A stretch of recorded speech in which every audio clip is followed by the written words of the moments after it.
शक्ति प्रदर्शन या बमौरी से दावेदारी। आदिवासी बाहुल्य इलाके केदारनाथ धाम के अलावा गुना में होने वाले आम चुनाव को देखते हुए सिर्फ और सिर्फ वोटों की राजनीति को एकमात्र लक्ष्य होने का पर्याय कहें या फिर चुनाव के इस दौर में हमें गिनो जी जैसी देखी जाने वाली मानसिक बीमारी का पर्याय कि आज का विश्व आदिवासी दिवस भी वोटों की राजनीति का पर्याय बनता दिख रहा है।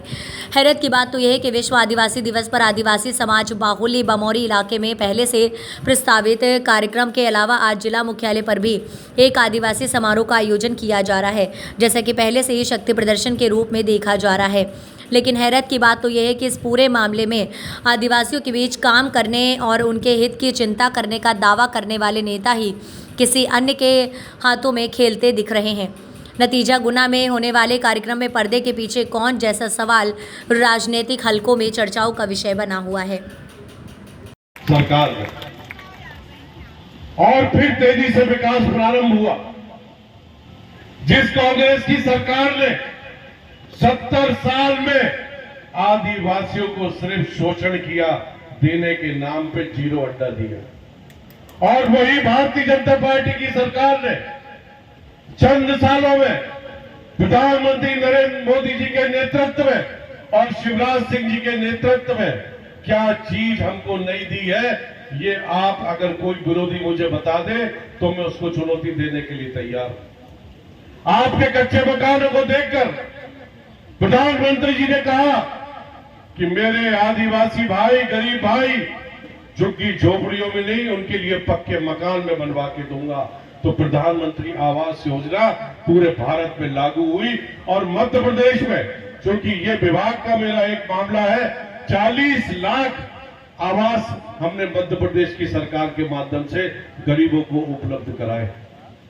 संबल योजना हो जो कमलनाथ ने बंद कर दी थी, ये शहरियों को 1000 रुपए जो मिलता था पोषण भार का, ये कमलनाथ जी की सरकार ने बंद कर दिया था। ऐसी तमाम सारी हजारों योजना है जो आज इस क्षेत्र में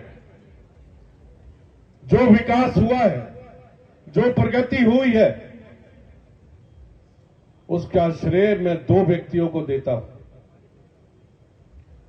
एक पहला परिवार सिंधिया परिवार, जिसने अपना सर्वोच्च न्यौछावर करके हमारे बमौरी विधानसभा को सिंचित किया। चाहे वो कैलाशवासी राजमाता साहब हो, चाहे कैलाशवासी महाराज माधवराव सिंधिया जी हो, और चाहे हमारे महाराज ज्योतिरादित्य सिंधिया जी हो। जब जब हमारे ऊपर कोई न कोई प्रकोप आया, तब तक सिंधिया परिवार ने खुल के चौड़े में हम सब आदिवासियों का साथ दिया। और आज यही कारण है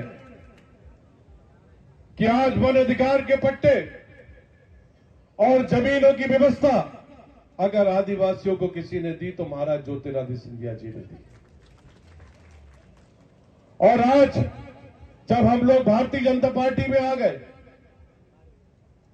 और यहां आने के बाद हमने देखा कि ये तो कांग्रेस से 4 गुना परिवार है। इस परिवार में हमको क्या नहीं मिल रहा? हमको सम्मान मिल रहा है, हमको मान मिल रहा है, और जो हम कहते हैं वो कार्य भी हमको मिलता है इस भारतीय जनता पार्टी के सरकार में। और फिर तेजी से विकास प्रारंभ हुआ।